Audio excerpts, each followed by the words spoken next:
카이로의 으리으리한 저택 서재에서 아버지는 그녀를 노려보며 다그쳤다. 가족의 극심한 반대와 문화적 충돌에도 불구하고 그녀는 굴하지 않았다. 이집트 최고 부호의 외동딸은 한국의 한 병원에서 수술을 받고 그 후 한국에 남아 학업을 이어갔다. 그리고 한 한국인 남자를 만나 결혼했다. 도대체 한국에는 무엇이 있기에 이 여인의 삶에 이토록 엄청난 변화를 가져왔을까? 지금부터 절망 속에서 피어난 그녀의 새로운 시작 이야기를 들어보자. 2023년 가을, 이집트 카이로의 궁전 같은 저택에서 한 여인이 침대 위에서 고통에 몸부림치고 있었다. 그녀는 마리암, 이집트 최고 부유층 중 한 가족의 외동딸이었다. 그녀의 아버지 하산은 카이로 최대 건설회사의 소유주였고 어머니 라일라는 유명하고 존경받는 가문 출신이었다. 마리암은 태어날 때부터 황금 수저를 물고 태어났다. 저택에는 50명이 넘는 하인들이 있었고 차고에는 5대의 고급 승용차가 있었다. 그녀는 스위스의 국제학교를 졸업하고 런던에서 경영학을 전공했으며 파리, 밀라노, 뉴욕에 가는 것은 그저 자신의 정원에 가는 것과 같았다. 그러나 이 모든 부와 명예도 마리암의 문제를 해결할 수는 없었다. 10대 중반부터 그녀는 원인을 알 수 없는 극심한 복통에 시달렸다. 처음에는 단순한 생리통이라고 생각했지만 생리가 없을 때도 통증이 계속되는 것을 발견했다. 식사 후에는 통증이 더욱 심해졌다. 때로는 통증이 너무 심해 침대에서 일어날 수 없어 이불 속에 갇혀 지내기도 했다. 그녀의 부모는 그녀를 유럽 최고의 병원들로 데려갔다. 런던, 파리, 취리히, 베를린의 유명 의사들을 찾아다녔다. 수백만 유로를 검사했었지만 결과는 항상 같았다. 검사 결과 아무 이상이 없습니다. 의사들은 이것을 스트레스성 복통이라고 했고 어떤 이는 과민성 대장 증후군이라고 했으며 심지어 정신과 의사를 만나보라고 제안하는 이도 있었다. 8년 동안 마리암의 가방에는 항상 진통제가 들어있었다. 친구들을 만나기 전에는 약을 먹어야 했다. 파티에서는 거의 음식을 먹지 못했다. 그녀는 통증이 두려웠지만 다른 사람들이 자신이 고통받는 모습을 보는 것이 더 두려웠다. 친구들은 그녀가 왜 그렇게 조심하는지 이해하지 못했다. 심지어 아버지 하산도 점차 인내심을 잃어갔다. 유럽 최고의 의사들이 아무 병도 없다고 했어. 넌 너무 예민한 거야. 그 말들은 마리암의 심장을 찌르는 비수와 같았다. 아무도 그녀의 고통을 믿어주지 않았다. 그로 인한 슬픔은 육체적인 고통보다 더 견디기 힘들었다. 2023년 10월, 마리암은 친구들과 두바이로 여행을 떠났다. 호텔 로비에서 우연히 국제의료 엑스포 포스터를 보게 되었다. 호기심에 그녀는 엑스포에 들어섰다. 그곳은 미국, 영국, 독일, 프랑스와 같이 의료 분야에서 유명한 나라들의 화려한 부스들로 가득했다. 그러나 마리암은 이미 그들에게 질려 있었다. 막 나가려던 참에 한쪽 구석에 있는 작은 부스가 그녀의 눈길을 사로잡았다. 한국 부스였다. 비록 작았지만 깨끗하고 깔끔했다. 부스 앞에 걸린 문구가 마리암을 멈춰 세웠다. 우리는 환자를 보는 것이 아니라 사람을 봅니다. 우리는 증상을 치료하는 것이 아니라 생명을 치료합니다. 그 말들은 마리암의 마음속에 깊이 박혔다. 8년 동안 그녀가 찾던 것이 바로 이것이 아니었을까? 질병의 사례가 아닌 한 인간으로 대우받는 것. 자신의 증상뿐만 아니라 온전한 인격을 이해받는 것. 마리암은 부스 안으로 들어갔다. 그곳에는 한국인 의사와 아랍어를 할 줄 아는 코디네이터가 있었다.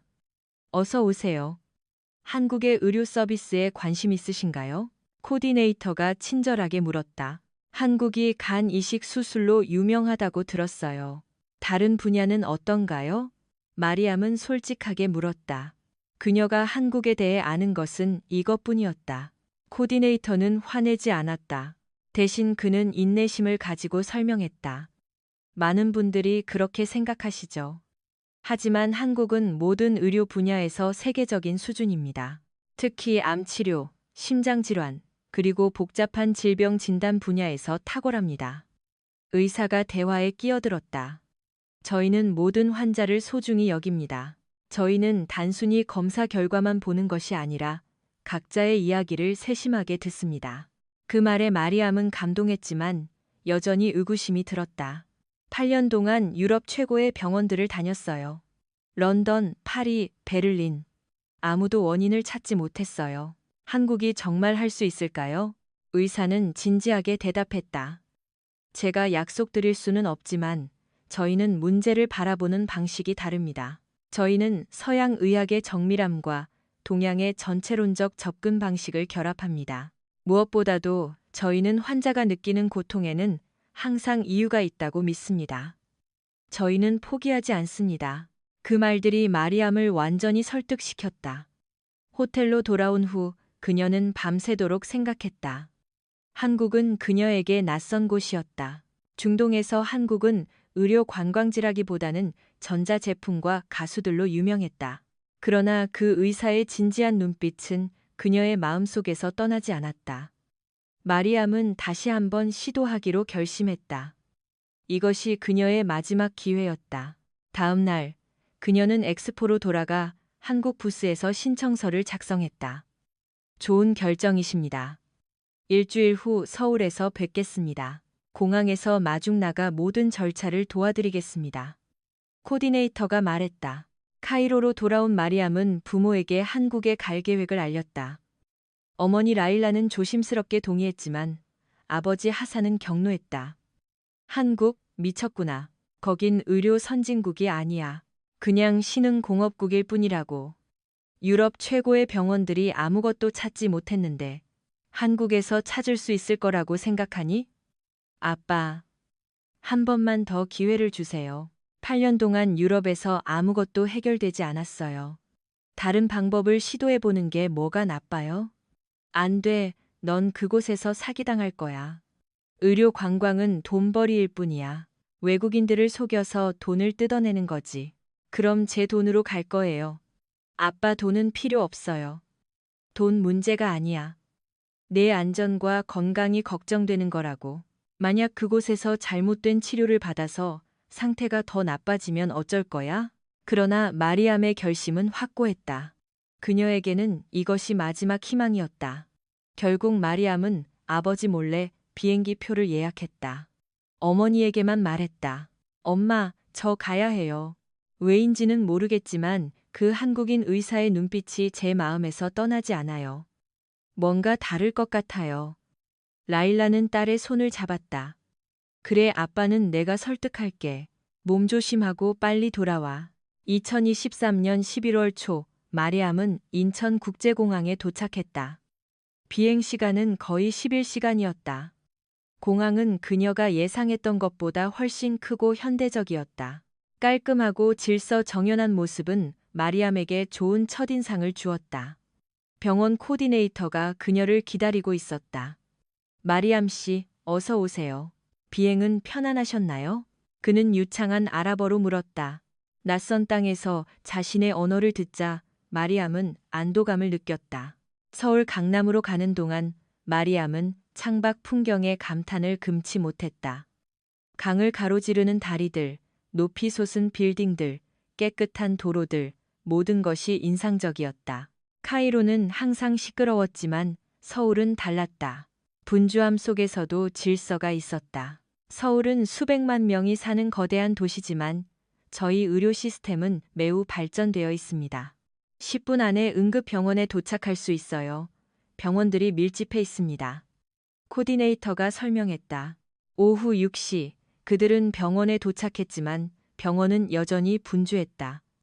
마리암을 맞이한 사람은 30대 중반의 차분한 미소를 가진 이선의 박사였다. 통역사의 도움으로 이선의 박사가 처음으로 마리암에게 한 말은 마리암 씨, 긴 비행이셨죠.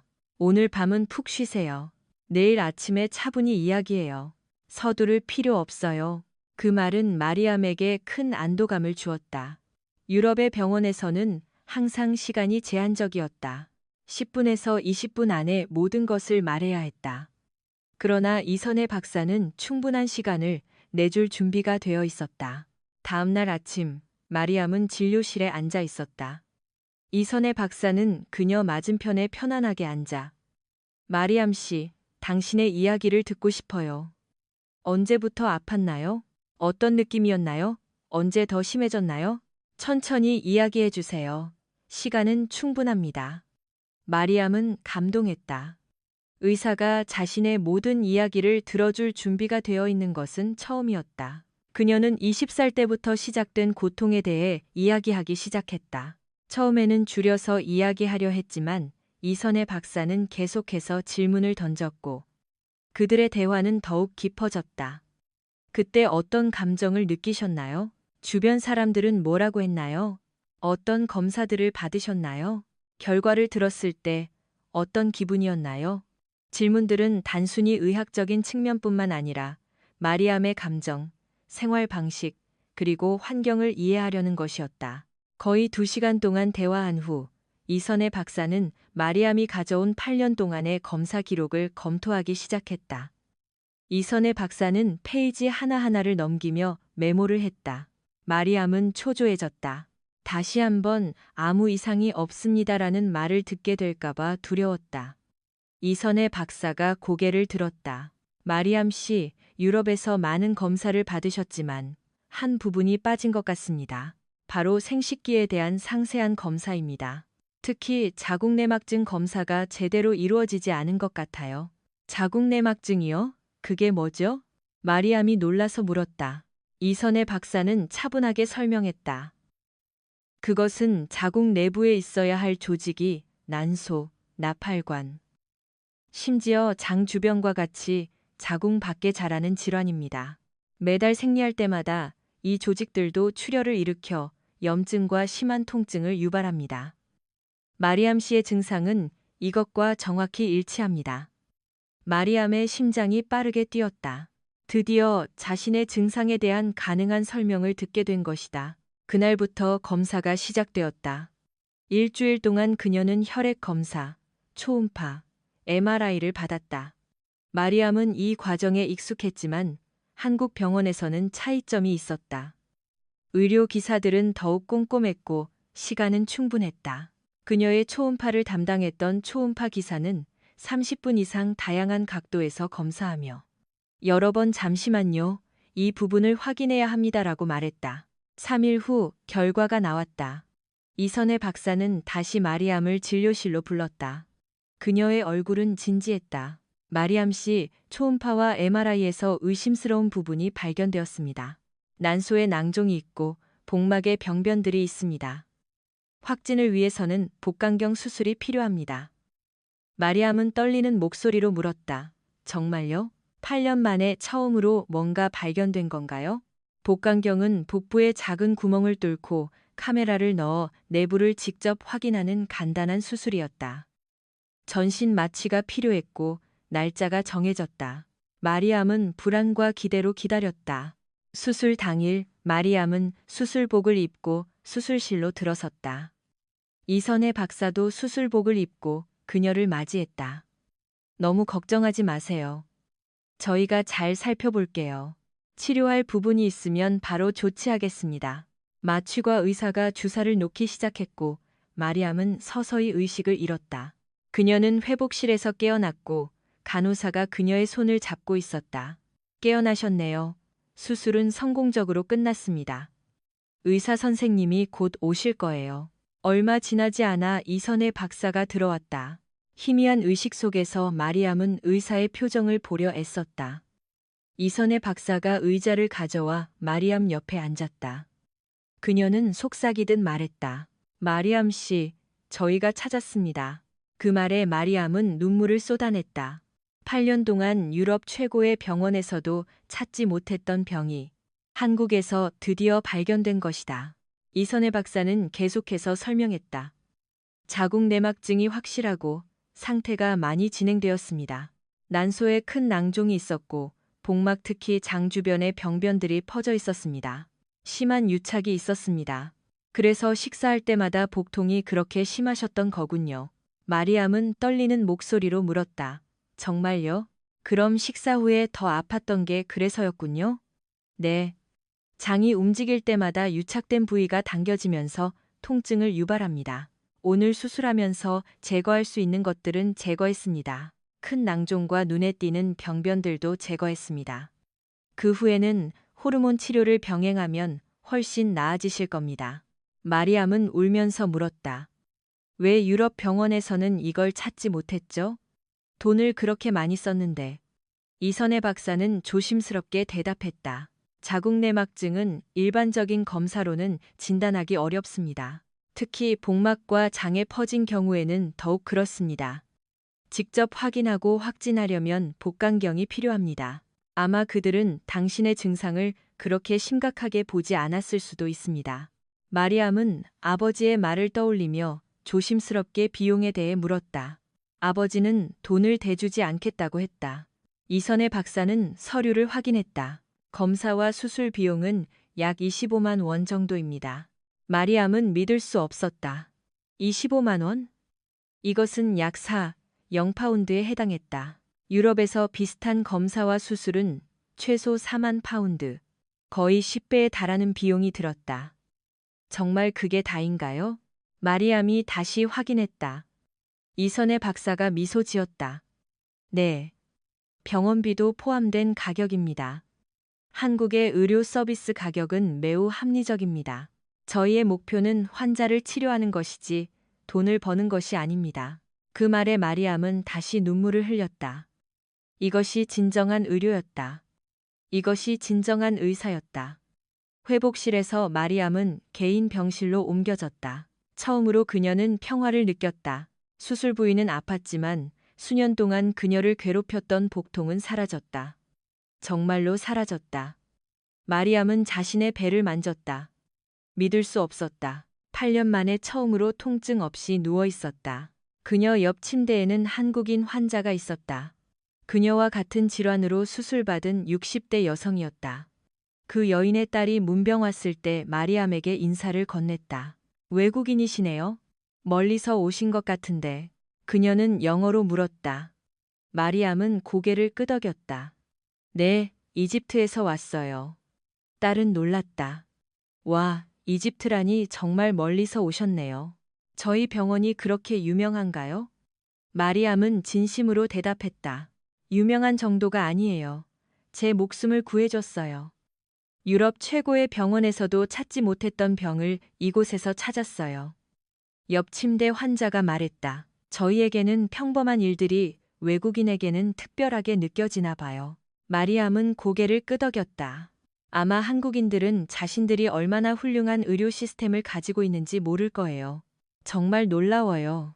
그날 밤, 마리암은 창밖을 내다보며 생각했다. 이 나라에 머물고 싶었다. 이 나라를 더 알아가고 싶었다. 병을 고치는 것뿐만 아니라 이 나라의 문화와 사람들을 이해하고 싶었다. 병원에 머무는 동안 마리암은 한국의 간호 시스템을 직접 경험했다. 간호사들은 2~3시간마다 환자들의 상태를 확인하기 위해 병실을 돌았다. 그들은 단순히 체크하는 것이 아니라 진심으로 대화했다. 괜찮으세요? 아픈 데는 없으세요? 식사는 맛있으세요? 이 질문들은 기계적인 것이 아니라 진정한 보살핌을 보여주었다. 어느 날 밤, 마리암은 홀로 울고 있었다. 8년간의 고통, 아무도 자신을 믿어주지 않았던 슬픔, 그리고 드디어 자유로워졌다는 안도감이 한꺼번에 밀려왔다. 야간 근무 간호사가 그것을 보고 다가왔다. 왜 우세요? 아픈 데 있으세요? 마리암은 고개를 저었다. 아니요, 그냥 너무 감사해서요. 8년 동안 이제야 제 고통을 믿어주는 사람들을 만났어요. 그래서 울어요. 간호사는 마리암 옆에 앉았다. 정말 힘드셨겠네요. 하지만 이제 괜찮아요. 저희가 여기 있어요. 그리고 그녀는 따뜻한 차 한 잔을 가져왔다. 이걸 마시면 좀 진정될 거예요. 그 작은 친절은 마리암의 마음을 완전히 열었다. 다음 날 마리암은 이선혜 박사에게 물었다. 박사님, 저 한국에 더 머물고 싶어요. 완전히 회복하고 이 나라를 더 알아가고 싶어요. 그래도 될까요? 이선혜 박사는 미소 지었다. 물론이죠. 회복하려면 1~2달은 걸릴 거예요. 어디에 머무실 계획인가요? 마리암은 이미 생각해 두었다. 호텔에 묵을 계획이에요. 강남에 좋은 호텔들이 많아요. 알겠습니다. 퇴원하시면 매주 추적 검사를 위해 병원에 오셔야 합니다. 한국 생활에 적응하는 데 도움이 필요하면 언제든지 전화하세요. 퇴원하는 날, 마리암은 병원 직원들에게 작별 인사를 했다. 이선의 박사와 간호사들이 그녀를 배웅하기 위해 나왔다. 마리암 씨, 항상 조심하시고 불편한 점이 있으면 전화 주세요. 마리암은 눈물을 참았다. 모두 정말 감사합니다. 저에게 새 삶을 주셨어요. 절대 잊지 않을 거예요. 강남의 호텔에 자리를 잡은 마리암은 창밖을 내다봤다. 밤의 도시는 너무나 아름다웠다. 반짝이는 불빛들, 바쁘게 오가는 사람들, 도시는 생기와 에너지로 가득했다. 마리암은 생각했다. 이 도시에서 새로운 시작을 하고 싶었다. 그날 밤, 그녀는 중요한 결정을 내렸다. 한국에서 공부하기로 했다. 다음 날, 마리암은 서울의 한 대형 대학교를 방문했다. 그곳에는 영어로 진행되는 국제학 석사 과정이 있었다. 문의하는 동안 마리암은 이곳에서 공부하고 싶다는 확신을 얻었다. 그녀는 자격이 있었고 서류만 준비하면 다음 학기에 입학할 수 있었다. 그러나 한 가지 문제가 있었다. 입학 담당자는 아버지의 허락을 받아야 한다고 말했다. 마리암은 카이로로 전화했다. 하산이 전화를 받았다. 마리암, 이제 집에 돌아올 시간이야. 마리암은 심호흡을 했다. 아빠, 저 한국에서 공부하고 싶어요. 석사 과정을 밟을 거예요. 전화 저편이 침묵했다. 그리고 아버지는 폭발했다. 뭐라고? 한국에서 공부한다고? 미쳤구나. 런던에서 받은 학위로 충분해. 왜 거기서 또 공부해야 하는 거야? 당장 집으로 돌아와. 아빠, 저는 이곳에서 나왔고 이 나라를 더 알아가고 싶어요. 이건 제 삶이에요. 내 삶이라고? 내 삶은 카이로에 있어. 가족을 위해 해야 할 일이 많다고. 거기서 시간 낭비하지 마. 아빠, 저는 다 큰 성인이에요. 제발, 제 결정을 존중해 주세요. 딱 1년만요. 1년만 여기서 공부하게 해주세요. 결국 하산은 화를 내며 전화를 끊었다. 그러나 마리암은 포기하지 않았다. 그녀는 어머니에게 전화해서 모든 것을 설명했다. 어머니는 아버지를 설득하겠다고 약속했다. 며칠 후 어머니가 전화했다. 아빠가 1년만 허락했어. 하지만 정말 1년뿐이야. 알겠니? 마리암은 기뻤다. 1년이면 충분했다. 석사 과정을 마치는데 충분한 시간이었다. 그녀는 서류를 준비하고 지원했다. 2달 후 합격 통지서를 받았다. 2024년 3월, 마리암은 공식적으로 한국의 대학원생이 되었다. 학생 생활은 그녀에게 새로운 경험이었다. 전 세계에서 온 학생들과 함께하는 것은 그녀에게 새로운 세상을 열어주었다. 그녀는 한국 학생들의 근면에 감탄했다. 도서관에서 밤샘하고 그룹 프로젝트에 전심으로 참여하는 모습은 인상적이었다. 어느 날, 도서관에서 책을 찾던 마리암은 한 남자와 부딪혔다. 책들이 바닥에 떨어졌다. 그들은 동시에 허리를 숙여 책을 주었다. 그리고 그 순간 그들의 눈이 마주쳤다. 남자는 30대 중반의 한국인이었다. 죄송합니다. 제가 앞을 제대로 보지 못했습니다. 그는 유창한 영어로 말했다. 마리암도 사과했다. 아니요, 제가 조심했어야 했어요. 남자는 마리암이 들고 있던 책의 제목을 보았다. 중동 정치, 흥미로운 주제네요. 국제관계가 전공인가요? 마리암은 고개를 끄덕였다. 네, 대학원생입니다. 남자가 미소 지었다. 저는 김민준이라고 합니다. 제이는 제 별명이고요. 저는 정치학과 교수입니다. 그들의 이야기는 그렇게 시작되었다. 제이는 한국의 대학교에서 박사 학위를 마쳤고 지금은 조교수였다. 그의 전공이 중동 정치였기 때문에 마리암과 이야기할 거리가 많았다. 며칠 후 제이는 마리암에게 커피를 마시자고 제안했다. 중동 정치에 대해 더 이야기하고 싶어요. 시간 괜찮으세요? 캠퍼스 근처의 한 카페에서 그들은 첫 번째 심도 있는 대화를 나누었다. 제이는 이집트의 현대사에 대한 폭넓은 지식을 가지고 있었고 마리암에게는 그의 관점이 신선했다. 한국인이 이집트에 대해 이렇게 잘 알다니 놀랍네요. 마리암이 말했다. 제이가 미소 지었다. 제 박사 논문은 중동의 민주화 운동에 관한 것이었어요. 이집트의 아랍의 봄도 연구했죠. 대화 속에서 마리암은 제이가 똑똑할 뿐만 아니라 중동 사람들을 진심으로 이해하려 한다는 것을 느꼈다. 편견 없이 존경심을 가지고 바라보는 그의 시각은 그녀를 사로잡았다. 제이도 마리암에게 매료되었다. 그녀의 지성, 솔직한 성격, 그리고 무엇보다도 한국에 대한 진정한 사랑이 매력적이었다. 어쩌다 한국에 오게 되었어요? 대부분의 유학생들은 미국이나 유럽으로 가는데 제이가 물었다. 마리암은 자신의 이야기를 들려주었다. 8년간의 고통, 유럽에서의 오진, 그리고 한국에서의 치유. 제이는 진지하게 들었다. 그는 마리암의 손을 잡았다. 정말 힘드셨겠네요. 하지만 이제 괜찮으시죠? 마리암은 고개를 끄덕였다. 네, 한국이 저를 구했어요. 그래서 이 나라를 더 알아가고 싶어요. 제이가 미소 지었다. 한국을 진정으로 알려면 한국어를 배워야 해요. 제가 가르쳐 드릴까요? 그렇게 제이는 마리암의 한국어 선생님이 되었다. 그들은 일주일에 2~3번 만났다. 물론 공부만 한 것은 아니었다. 함께 식사하고 산책도 했다. 제이는 마리암을 경복궁, 남산타워, 동대문 디자인 플라자 등으로 데려갔다. 그러나 그녀의 마음에 더 깊이 남은 곳은 평범한 사람들이 가는 곳, 시장, 작은 식당들, 그리고 한강변이었다. 이곳이 진짜 한국이야. 화려한 관광지보다 여기서 한국 사람들의 진짜 삶을 볼 수 있어. 제이가 말했다. 마리암은 동의했다. 그들은 신촌의 한 골목에서 닭갈비를 먹고 홍대에서 맥주를 마시며 길거리 공연을 즐겼고 망원시장의 활기찬 분위기를 경험했다. 마리암은 점차 한국 문화를 받아들였다. 그들의 관계는 자연스럽게 발전했다. 처음에는 친구였지만 시간이 지남에 따라 그들은 특별한 감정을 느끼게 되었다. 어느 봄날 오후 한강변을 걷다가 제이가 조심스럽게 물었다. 마리암, 제가 뭐 하나 물어봐도 될까요? 마리암은 고개를 끄덕였다. 뭐든지요. 제가 당신을 좋아해도 될까요? 제이의 얼굴이 붉어졌다. 33살의 교수답지 않게 수줍어했다. 마리암은 미소 지었다. 교수님, 왜 그렇게 긴장하세요? 제이가 진지하게 대답했다. 당신은 특별하니까요, 마리암. 제가 만난 사람 중에 가장 특별한 사람이에요.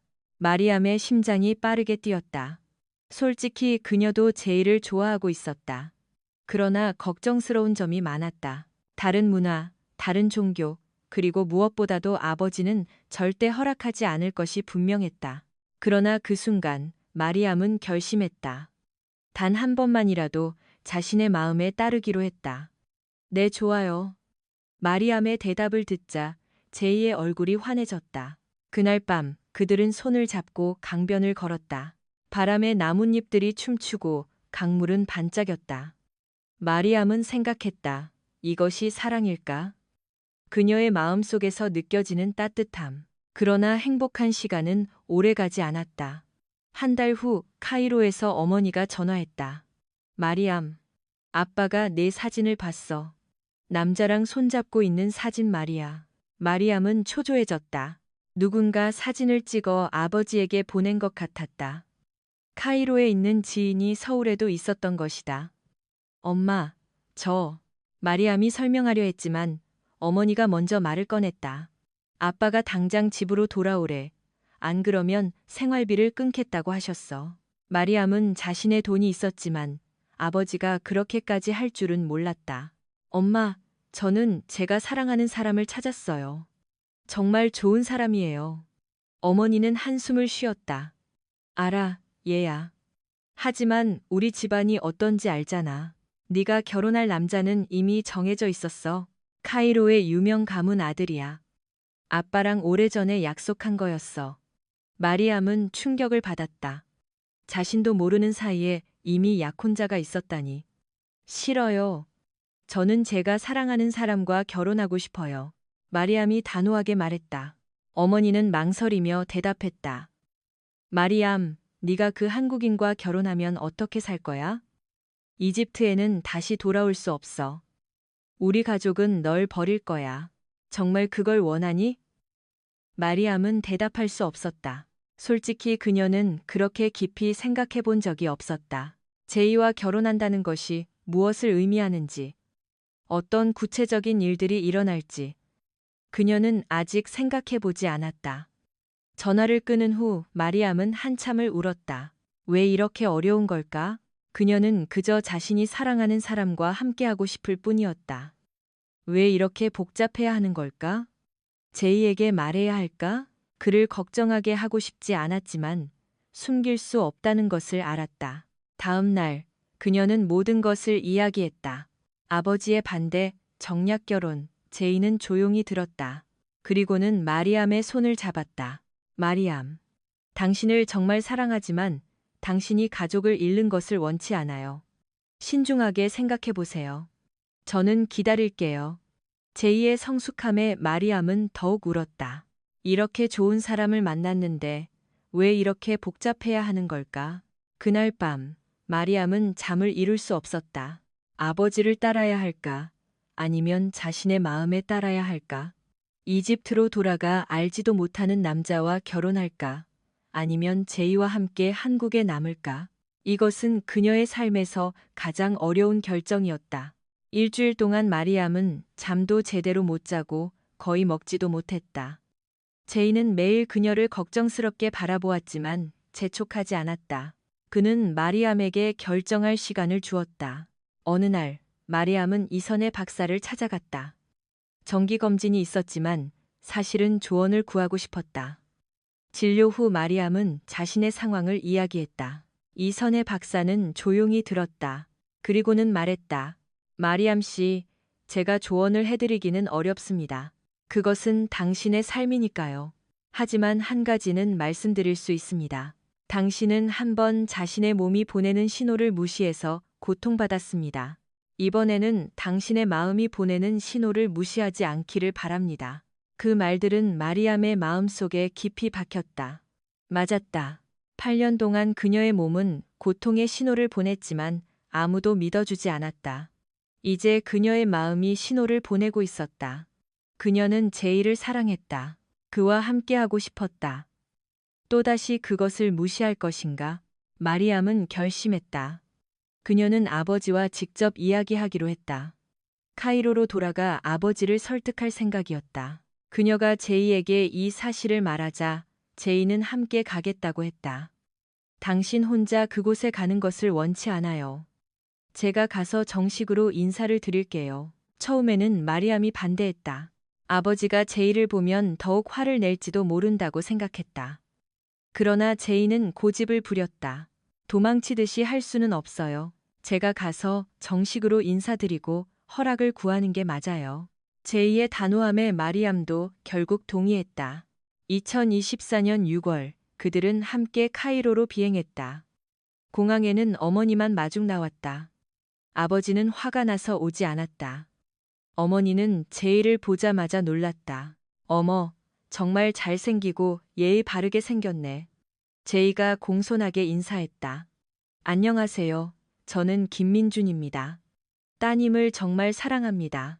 집에 도착하자 아버지는 서재에 있었다. 마리암이 노크하고 들어갔다. 아버지의 눈빛은 차가웠다.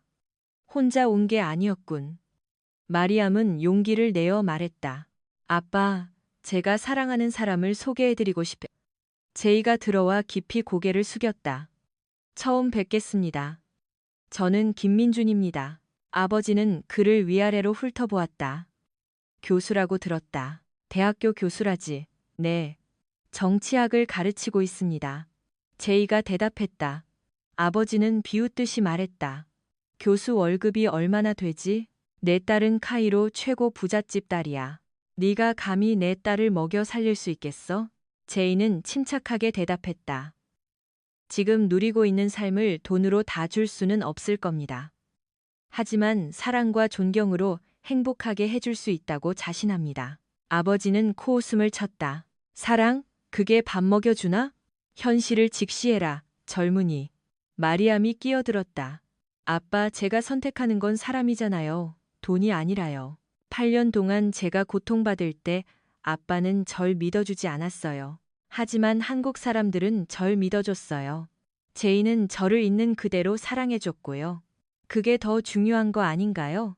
아버지는 말을 잇지 못했다. 감히 날 비난하는 거야? 내 병을 고치려고 내가 얼마나 많은 돈을 썼는지 알아? 마리암은 울면서 대답했다. 돈보다 더 중요한 건 믿음이었어요. 제가 느끼는 고통을 믿어주는 것, 그리고 제 선택을 존중해주는 것. 그게 진정한 사랑 아닌가요? 그 말에 아버지는 아무 말도 할 수 없었다. 긴 침묵 후 그는 차갑게 말했다. 좋아, 내 뜻대로 해라. 하지만 나는 그를 받아들이지 않을 것이다. 결혼식에도 가지 않을 것이고 단 한 푼도 주지 않을 것이다. 됐나? 마리암은 눈물을 닦고 고개를 끄덕였다. 네, 저는 아빠의 축복을 원했던 거지 재물을 원했던 게 아니에요. 하지만 그것마저 얻을 수 없다면 어쩔 수 없죠. 아버지는 자리에서 일어나 떠났다. 나가기 전에 그는 말했다. 해 뜨기 전에 이 집에서 나가라. 그날 밤 어머니가 마리암의 방으로 들어왔다. 얘야, 정말 괜찮겠니? 마리암은 고개를 끄덕였다. 네, 엄마. 이번에는 제 마음에 따르고 싶어요. 어머니는 마리암을 안아주었다.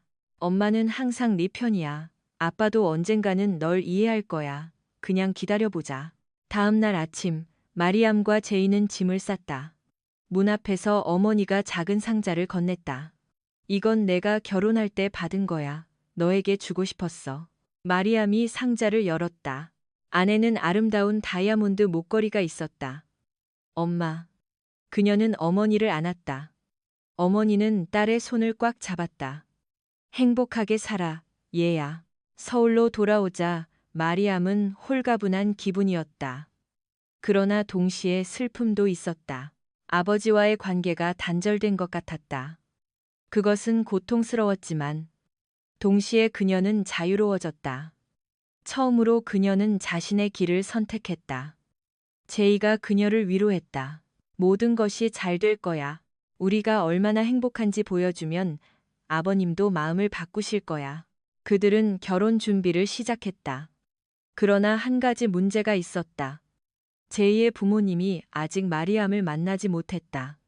제이는 부산에 계신 부모님께 전화했다. 엄마, 아빠, 저 결혼해요. 예비 신부 만나보실래요? 제이의 어머니는 기뻐했다.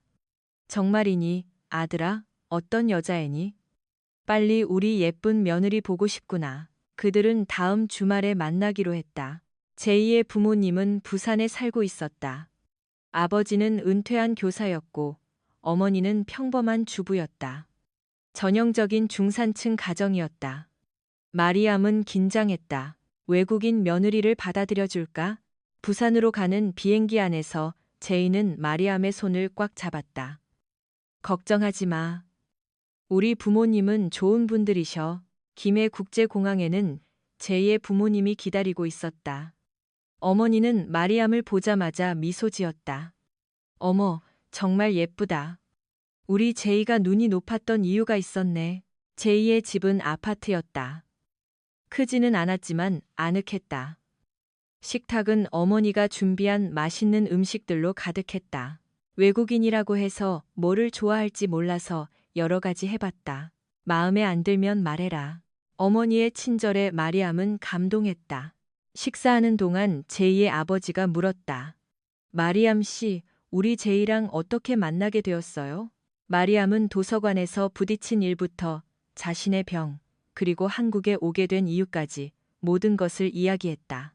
제이의 어머니는 울면서 들었다. 불쌍해라. 그래도 한국 병원에서 나아서 다행이네. 아버지가 진지하게 물었다. 그럼 종교 문제는 어떻게 되나요? 마리암 씨는 무슬림이신가요? 마리암은 준비했던 대답을 했다. 네, 저는 무슬림입니다. 하지만 제2의 종교가 무엇이든 존중할 것입니다. 서로의 믿음을 존중하는 한 우리는 잘 지낼 수 있을 거라고 생각합니다. 제이가 끼어들었다. 저는 특별한 종교는 없지만 마리암의 종교를 존중할 것입니다. 나중에 아이가 생기면 양쪽의 신앙을 모두 가르칠 것입니다. 가장 중요한 것은 서로에 대한 사랑과 존경 아닌가요? 제이의 아버지는 고개를 끄덕였다. 맞아. 요즘 시대는 그래. 사랑이 제일 중요하지. 식사를 마친 후 어머니가 마리암을 한 방으로 데려갔다. 마리암, 솔직히 처음에는 걱정했다. 외국인 며느리라니, 언어도 다르고 문화도 다른데 어떻게 지낼까? 하지만 지금 널 보니 마음이 곱고 우리 제이를 진심으로 사랑하는 게 보여. 그걸로 충분해. 어머니는 서랍에서 무언가를 꺼냈다. 작은 상자였다. 이건 내 어머니가 주신 거야. 나중에 며느리에게 주라고 하셨지. 너에게 주고 싶다. 상자 안에는 비추 반지가 있었다. 화려하지는 않았지만 깊은 의미가 담겨 있었다. 마리암은 울면서 어머니를 안았다. 엄마, 감사합니다. 좋은 며느리가 되도록 노력할게요. 어머니는 마리암의 등을 쓸어주었다. 우리 제이 잘 부탁한다. 제가 좀 고집이 세지만 마음은 착한 아이야. 두 여인은 오랫동안 이야기를 나누었다. 그들이 거실로 돌아왔을 때 제이의 아버지가 아들에게 말했다. 아들아, 마리암은 좋은 사람이다. 잘 보살펴 주렴. 아빠, 전 운이 좋은 놈입니다. 제이가 대답했다. 부산에서 돌아오는 비행기 안에서 마리암은 창밖을 내다봤다. 자신의 부모님은 반대했지만 제이의 부모님은 진심으로 자신을 받아들여 주었다. 세상은 참 아이러니했다. 그러나 그녀에게는 축복해주는 가족이 있다는 것만으로 충분했다. 결혼식은 2025년 9월 서울의 한 작은 이벤트 장소에서 열렸다. 화려한 결혼식은 아니었다. 마리암의 가족 중 누구도 오지 않을 것이었다. 제이의 가족과 친구들만 참석할 것이었다. 그러나 마리암에게는 그것으로 충분했다. 진정으로 자신들을 사랑하는 사람들과 함께하는 것이 더 중요했다. 결혼식 일주일 전, 마리암은 이선의 박사를 찾아가 청첩장을 건넸다. 박사님, 꼭 오셔야 해요. 박사님이 안 계셨다면 저는 여기 있을 수 없었을 거예요. 이선의 박사는 청첩장을 받고 미소 지었다. 저는 그저 당신의 병을 고쳤을 뿐이에요. 마리암은 고개를 저었다. 아니요, 제 삶을 바꾸셨어요. 병만 치료한 게 아니에요. 결혼식 전날 밤, 마리암은 호텔방에 홀로 앉아 있었다. 내일이면 그녀는 김민준의 아내가 될 것이었다. 카이로의 부잣집 딸에서 한국의 평범한 교수 아내가 될 것이었다. 후회할까? 절대 아니었다. 마리암은 거울을 보며 미소 지었다. 그녀는 자신의 결정이 옳았다고 확신했다. 그녀는 행복할 것이었다. 갑자기 문을 두드리는 소리가 났다. 누구세요?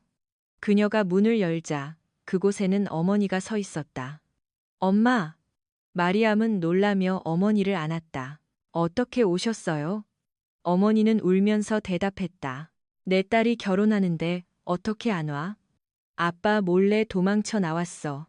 어머니는 큰 여행 가방을 열었다. 안에는 마리암의 할머니가 입었던 전통 웨딩드레스.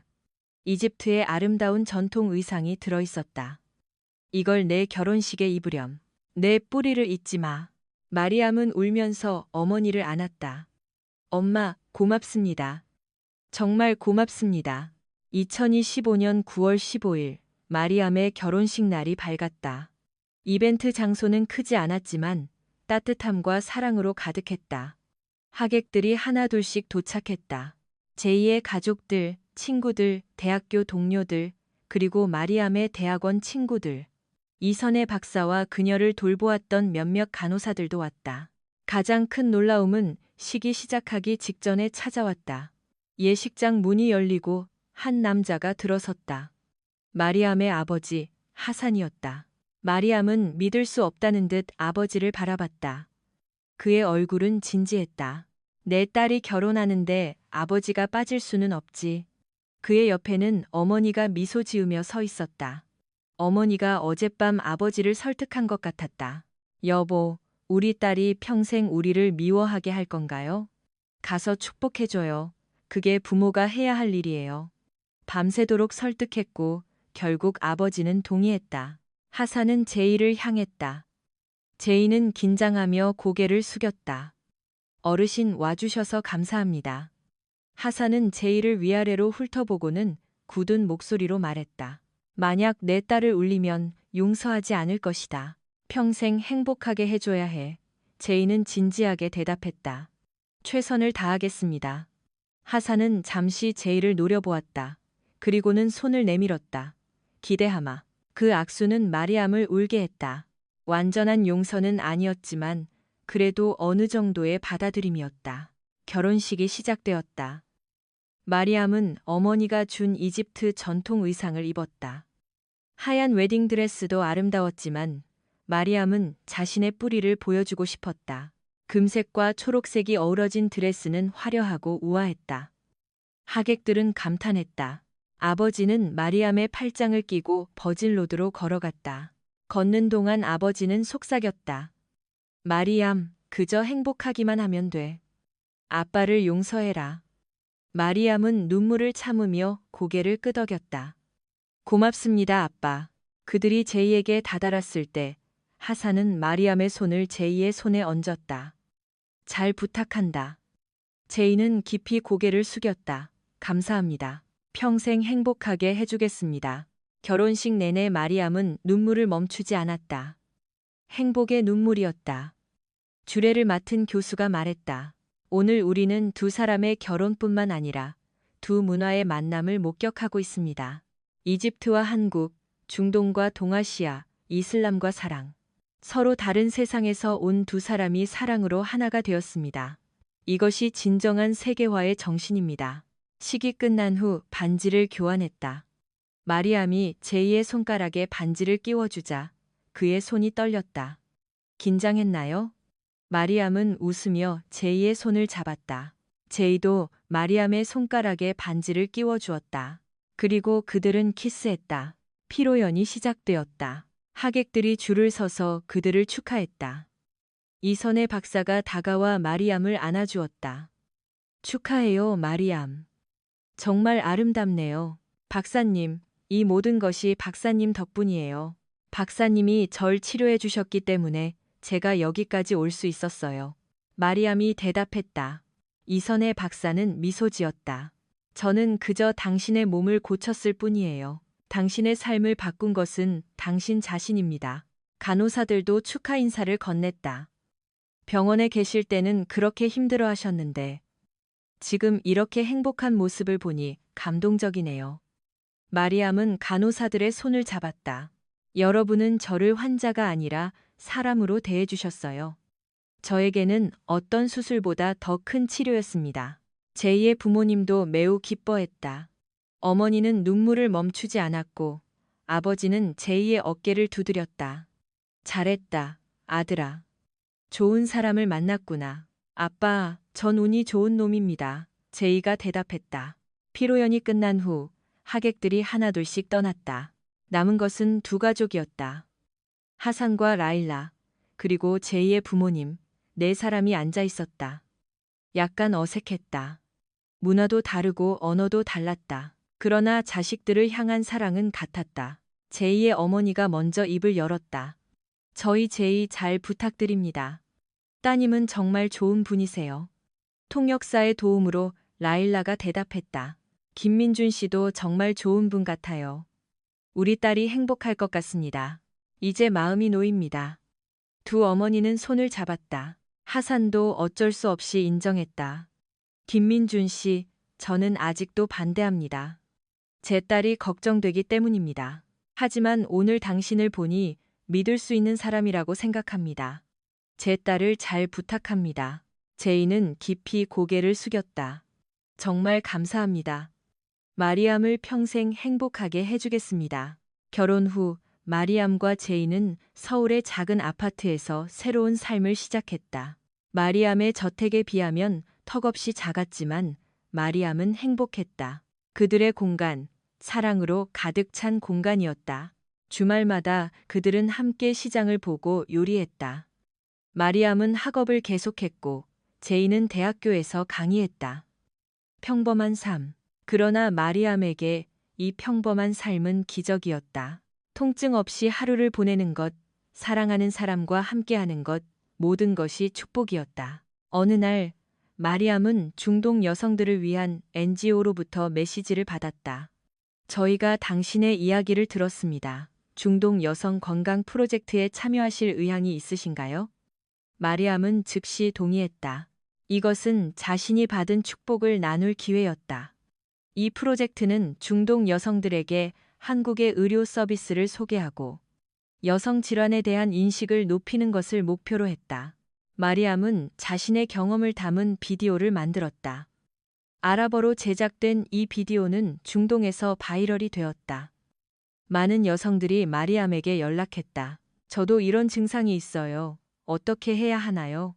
마리암은 이선혜 박사와 협력하여 중동 여성들을 위한 의료 상담 프로그램을 만들었다. 그들은 온라인 상담을 진행했고 필요한 경우 한국 병원들과 연결시켜 주었다. 이 프로그램을 통해 많은 여성들이 도움을 받았다. 2016년 초 마리암은 놀라운 소식을 들었다. 그녀는 임신했다.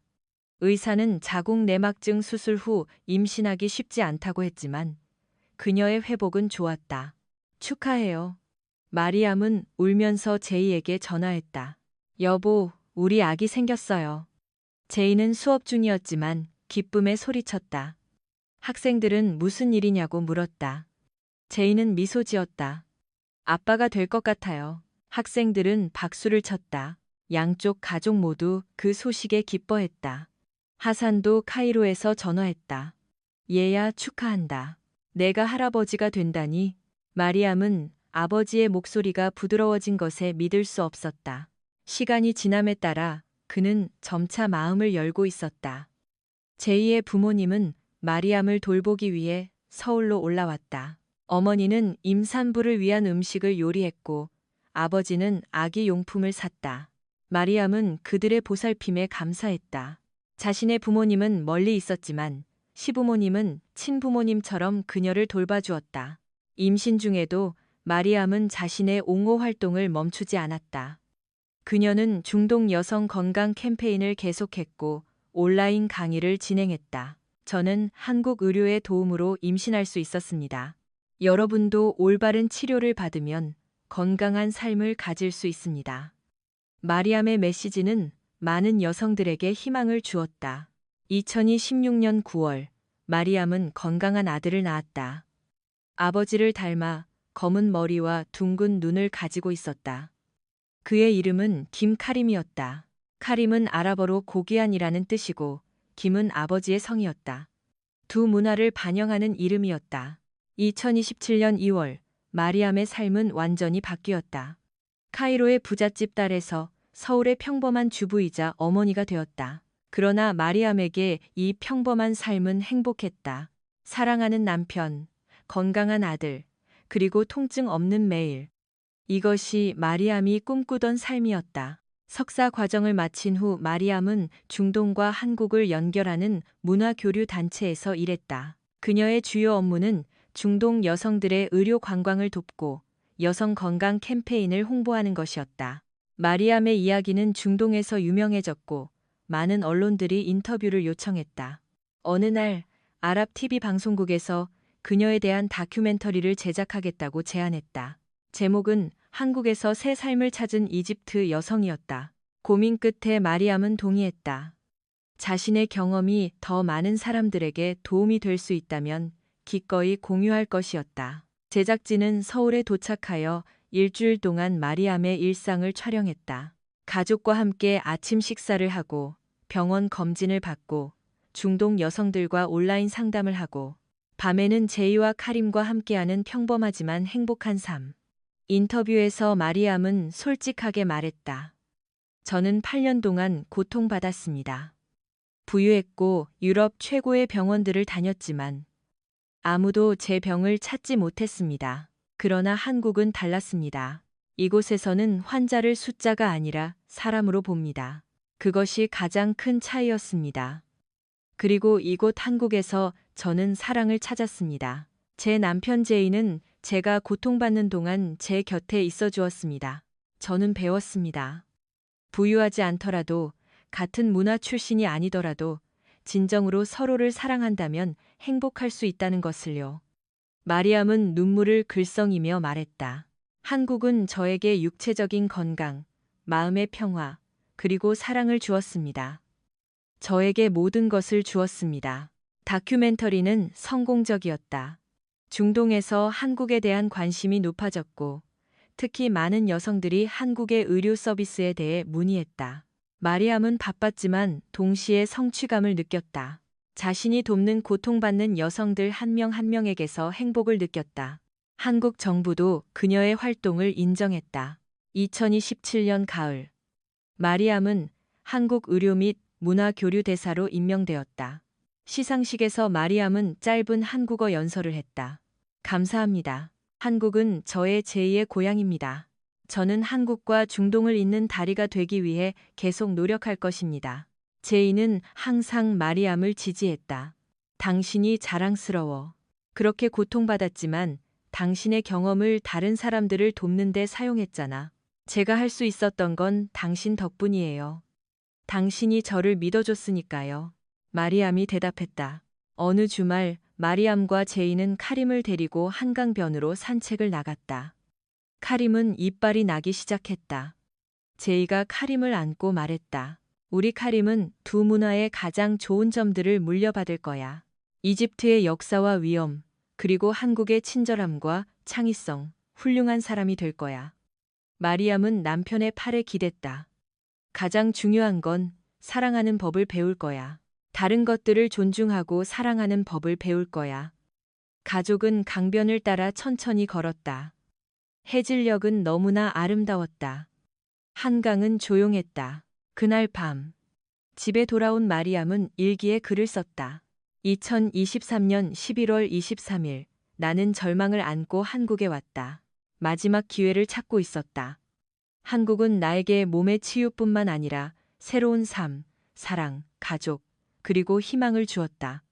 이제 나는 세상에서 가장 행복한 사람이다. 이 평범한 삶이 부잣집 딸의 화려한 삶보다 더 소중하다. 왜냐하면 이것은 내가 선택한 삶이기 때문이다.